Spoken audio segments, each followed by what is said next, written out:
नमस्कार फ्रेंड्स। आज हम भारतीय संविधान के भाग 4 यानी राज्य के जो नीति निर्देशक तत्व हैं उनके बारे में बात करेंगे। इससे पहले हमने जो वीडियो बनाई थी उसमें हमने भारतीय संविधान का जो भाग 3 है यानी मौलिक अधिकार उन पे चर्चा की थी और अपनी उसी सीरीज को आगे बढ़ाते हुए आज हम बात करेंगे राज्य के नीति निर्देशक तत्वों के बारे में। तो जो राज्य के नीति निर्देशक तत्व हैं उनका वर्णन भाग 4 और अनुच्छेद 36 से 51 के बीच में किया गया है। राज्य की जो नीति निर्देशक तत्वों को उनको आयरलैंड के संविधान से लिया गया है। कौन से अनुच्छेद में रखा गया है? अनुच्छेद 36 से 51 में, और इन्हें लिया गया है आयरलैंड के संविधान से। राज्य की नीति निर्देशक तत्वों की अगर हम बात करें तो उनका वर्गीकरण 3 आधारों पर किया गया है, यानी समाजवादी सिद्धांत, गांधीवादी सिद्धांत और उदारवादी सिद्धांत। गांधीवादी सिद्धांत ऐसे सिद्धांत यानी ऐसी विचार जो गांधी जी के विचारों से प्रेरित थे, ऐसी विचारधारा को गांधीवादी सिद्धांत कहा जाता है। और ऐसे विचार जो उदार प्रकृति के थे उन्हें उदारवादी सिद्धांतों में रखा गया। और तीसरा है समाजवादी। समाजवादी शब्द का वर्णन हमने प्रस्तावना में भी किया था। और समाजवादी विचारधारा यानी समाजवादी सिद्धांत का अर्थ है ऐसे सिद्धांत जो समाज में सबको समान रूप से रखने के लिए हों, तो ऐसे विचारों को समाजवादी सिद्धांत के नाम से करा गया है। तो जो राज्य की नीति निर्देशक तत्व हैं उनका वर्णन अनुच्छेद 36 से 51 में किया गया है और इनका हम विस्तार से वर्णन कर लेते हैं। तो सबसे पहले हम देख लेते हैं अनुच्छेद 36। तो अनुच्छेद 36 में बात की गई है राज्य की परिभाषा, यानी अनुच्छेद 36 में राज्य की परिभाषा दी गई है। अनुच्छेद 37 है न्यायालय में परिवर्तनीय नहीं, यानी जो हमारे राज्य में नीति निर्देशक तत्व दिए गए हैं उन्हें हम न्यायालय में उनके खिलाफ जाकर, यानी अगर सरकार जो नीति निर्देशक तत्वों को लागू नहीं करती है तो हम उनके खिलाफ न्यायालय में नहीं जा सकते, जैसा कि मौलिक अधिकारों के बारे में प्रावधान है। अगर सरकार मौलिक अधिकारों को लागू नहीं करती है तो हम उसके खिलाफ जो है सरकार के खिलाफ रिट जारी कर सकते हैं न्यायालय में और उन्हें लागू भी करवा सकते हैं। लेकिन जो हमारे नीति निर्देशक तत्व हैं उनके बारे में ऐसा नहीं है, क्योंकि जिस समय संविधान में नीति निर्देशक तत्वों को रखा गया उस समय इस बात का भी प्रावधान किया गया था कि जो हमारे देश की जो सरकार है वो इस समय इन नीति निर्देशक तत्वों को लागू करने के लिए समर्थ नहीं है। और जैसे जैसे टाइम के साथ साथ अगर सरकार इन नीति निर्देशक तत्वों को लागू करने में समर्थ हो जाएगी वैसे वैसे इनको लागू किया जाएगा। तो इनको न्यायालय में परिवर्तनीय नहीं रखा गया, यानी हम इनके लिए न्यायालय में रिट जारी नहीं कर सकते हैं। अगला है अनुच्छेद 38 यानी सामाजिक, आर्थिक और राजनीतिक न्याय। इन तीनों प्रकार के न्याय की बात हमने प्रस्तावना में भी की थी।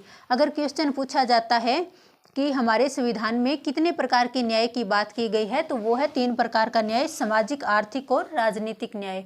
अगर लोकतंत्र की बात करें तो सामाजिक और आर्थिक लोकतांत्रिक व्यवस्था की बात की गई है। अगला है 39 यानी संसाधनों का उचित वितरण, समान कार्य समान वेतन। संसाधनों के उचित वितरण का यहाँ पे मतलब ये हुआ कि जो भी संसाधन है उन पर सभी का समान रूप से अधिकार होगा। ऐसा नहीं है कि सभी संसाधनों पर एक ही व्यक्ति का अधिकार होगा, जबकि संसाधनों का विकेंद्रीकरण करने की बात जो है यानी सबको उचित रूप से उनका वितरण करने की बात अनुच्छेद 39 में की गई है। और समान कार्य के लिए समान वेतन, यानी अगर कई व्यक्ति किसी काम को समान रूप से करते हैं तो उनके लिए समान वेतन का प्रावधान हमारे संविधान में किया गया है। ऐसा नहीं है कि किसी एक व्यक्ति को अधिक वेतन दिया जाएगा और उसी काम के लिए दूसरे व्यक्ति को कम। तो इसका प्रावधान हमारे संविधान के अनुच्छेद 39 में किया गया है। 39 क समान न्याय एवं गरीबों को निःशुल्क विधिक सहायता। जैसे 39 क 43 में या 43B या फिर 48 में जो इन अगर अनुच्छेदों को जोड़ा गया वो जोड़ा गया था 1976 में 42वें संविधान संशोधन के द्वारा, यानी 1976 में 42वें संविधान संशोधन के द्वारा कुछ और नीति निर्देशक तत्वों को जोड़ा गया था। जैसे कि 39 में क रखा गया या 43 में क, 43 में ख, 48 में क, इन संविधानों को इन अनुच्छेदों को 42वें संविधान संशोधन के द्वारा 1976 में जोड़ा गया था। 39 क में है समान न्याय एवं गरीबों को निःशुल्क विधिक सहायता। यानी सबको समान रूप से न्याय प्रदान करने के लिए गरीबों को निःशुल्क विधिक सहायता का प्रावधान भी किया गया, ताकि क्योंकि जो गरीब लोग हैं वो विधिक सहायता लेने के लिए उनके पास इतना पैसा नहीं होता तो उनके लिए निःशुल्क विधिक सहायता का प्रावधान अनुच्छेद 39 क में किया गया। अगला है 40 यानी पंचायतें। अनुच्छेद 40 में पंचायतों का वर्णन किया गया था, लेकिन इनको पूर्ण रूप से लागू कब किया गया? 1993 में 73वें संविधान संशोधन के द्वारा पंचायतों को लागू किया गया। अब है 41 कुछ दशाओं में काम, यानी जो देश के नागरिक हैं उनको काम देने का प्रावधान अनुच्छेद 41 में किया गया है। और 42 में है कार्य न्याय संगत एवं मानवीय दशा के अनुसार। इन दोनों को आप एक साथ याद करेंगे। 41 में है कुछ दशाओं में काम दिलाने का अधिकार, और 42 में है कि जो भी कार्य दिलाया जाएगा वो कार्य न्याय संगत होगा और मानवीय दशा के अनुकूल होगा। यानी न्याय संगत और मानवीय दशा के अनुकूल काम की बात अनुच्छेद 42 में की गई है। अब देखते हैं अनुच्छेद 43 कर्मचारियों को निर्वाह वेतन आदि, यानी कर्मचारियों को जो काम दिया जाएगा उनके लिए उन्हें निर्वाह करने के लिए वेतन आदि का प्रावधान अनुच्छेद 43 में किया गया है। अगला है 43A उद्योगों के प्रबंधन में कर्मचारियों की सहभागिता, यानी जो उद्योगों का प्रबंधन होगा उद्योगों में उनमें कर्मचारियों के जो सहभागिता का वर्णन किया गया है वो अनुच्छेद 43A में किया गया है। अगला है 43B सहकारी जो समितियां हैं, सहकारी समितियों को 97वें संविधान संशोधन के द्वारा पूर्ण रूप से लागू किया गया, जिनका वर्णन अनुच्छेद 43B में किया गया है।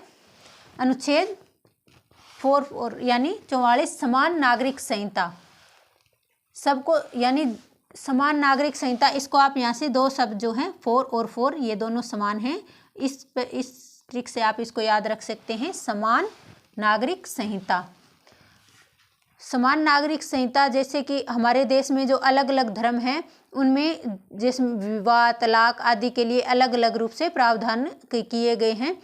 जैसे कि मुस्लिम समुदाय, अगर हिंदू समुदाय की हम बात करें तो उनमें विवाह के लिए तलाक के लिए सबके लिए अलग अलग प्रावधान है। तो उन्हीं सब में सभी व्यक्तियों को समान रूप से जो है न्याय दिलाने के लिए जो समान नागरिक संहिता का वर्णन किया गया है वो अनुच्छेद 44 में किया गया है। अब है 45 6 वर्ष से कम आयु के बच्चों की शिक्षा। ये जो अनुच्छेद है इसमें पहले लिखा गया था कि जो 6 से 14 वर्ष तक की आयु के बच्चे हैं उनको निःशुल्क शिक्षा दी जाएगी, लेकिन बाद में जो 6 से 14 वर्ष के बच्चों को निःशुल्क सहायता का प्रावधान है वो बाद में एक मौलिक अधिकार बना दिया गया और उसे 21A में रखा गया था। और कब? 2002 में 86वें संविधान संशोधन के द्वारा। और यहाँ पे बाद में रखा गया 6 वर्ष से कम आयु के बच्चों की शिक्षा का प्रावधान अनुच्छेद 45 में कर दिया गया। अगर मौलिक अधिकारों, नीति निर्देशक तत्वों और मौलिक कर्तव्य तीनों में जो 6 वर्ष से कम या 6 वर्ष से 14 वर्ष तक के बच्चों की शिक्षा का प्रावधान किया गया वो 86वें संविधान संशोधन 2002 में किया गया। अनुच्छेद 21A में कहा गया कि जो 6 से 14 वर्ष तक के बच्चे हैं उनको निःशुल्क शिक्षा का प्रावधान किया गया। और जो राज्य के नीति निर्देशक तत्व हैं उनमें अनुच्छेद 45 में लिखा गया कि 6 वर्ष से कम आयु के जो बच्चे हैं उनको शिक्षा का प्रावधान, और जो 6 से 14 वर्ष तक के बच्चों को शिक्षा प्रदान करने का हमारा मौलिक कर्तव्य जो जोड़ा गया था 11वां मौलिक कर्तव्य, वो भी 86वें संविधान संशोधन 2002 के द्वारा जोड़ा गया था। अब है अनुच्छेद 46। अनुच्छेद 45 में तो 6 वर्ष से कम आयु के बच्चों को, और अनुच्छेद 46 में क्या है? अनुसूचित जाति, जनजाति और कमजोर वर्गों की जो शिक्षा है और उनके हितों के संरक्षण की जो बात की गई है वो अनुच्छेद 46 में की गई है। अब आते हैं अनुच्छेद 47 पे। अनुच्छेद 47 में दिया है मद्य निषेध, पोषाहार बढ़ाने और स्वास्थ्य की स्थिति में सुधार करने के लिए, यानी सभी प्रकार के नशों से मुक्ति दिलाने और पोषाहार को बढ़ाने और सभी के जो स्वास्थ्य है उसके स्वास्थ्य के स्तर में सुधार लाने के लिए जो प्रावधान किए गए हैं उनका प्रावधान अनुच्छेद 47 यानी अनुच्छेद 47 में किया गया है।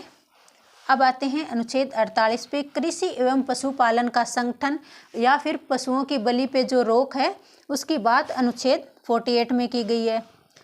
47 में मद्य निषेध और पोषाहार को बढ़ाया जाएगा और अनुच्छेद 48 में कृषि और पशुपालन का संगठन किया जाएगा और जो पशुओं की जो बलि दी जाती थी उस पर रोक की बात भी अनुच्छेद 48 में की गई है।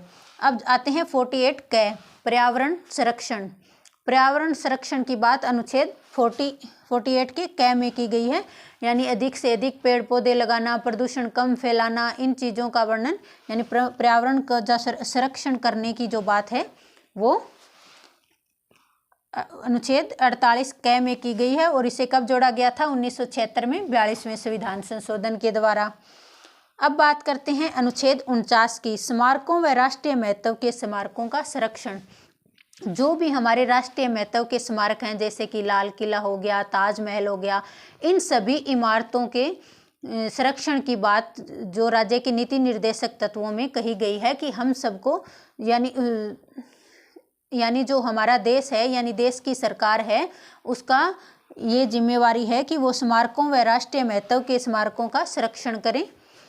अब है अनुच्छेद 50, न्यायपालिका एवं कार्यपालिका से पृथकीकरण, यानी जो न्यायपालिका से कार्यपालिका के पृथकीकरण की बात की गई है वो अनुच्छेद 50 में, यानी न्यायपालिका और कार्यपालिका का 50-50, और वो अनुच्छेद 50 में इसका वर्णन किया गया है।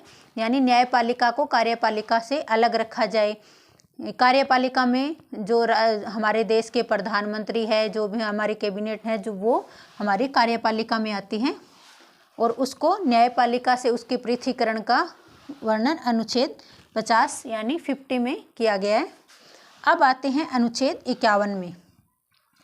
ये जो अनुच्छेद 36 से लेकर अनुच्छेद जो 50 तक थे वो थे जो कि हमारे देश में जो देश की सरकार के द्वारा जो देश में ही जो प्रावधान किए करने की बात कही गई थी उनके बारे में। और अनुच्छेद 51 में है अंतर्राष्ट्रीय शांति एवं सुरक्षा को प्रोत्साहन, यानी अंतर्राष्ट्रीय पूरे विश्व में शांति को और सुरक्षा को बढ़ावा देने की जो बात की गई है वो अनुच्छेद 51 में, यानी जो हमारा अंतिम नीति निर्देशक सिद्धांत है उनमें अंतर्राष्ट्रीय शांति एवं सुरक्षा की बात कही गई है। और अब देख लेते हैं कि जो हमारे राज्य के नीति निर्देशक तत्व हैं उनका सबसे पहले विचार किसने दिया था? तो दिया था BN राव ने। जो मौलिक अधिकार हैं और जो नीति निर्देशक तत्वों के बारे में जो प्रावधान दिया था BN राव ने, और बाद में जो प्रारूप समिति थी उसने स्वीकार भी कर लिया। और मौलिक अधिकारों को जो है कि वो परिवर्तनीय न्यायालय में उन्हें उनके खिलाफ रिट जारी करने का अधिकार दिया, लेकिन जो हमारे नीति निर्देशक तत्व हैं उनको न्यायालय में परिवर्तनीय नहीं रखा। और BN राव के इस सुझाव को प्रारूप समिति ने स्वीकार कर लिया।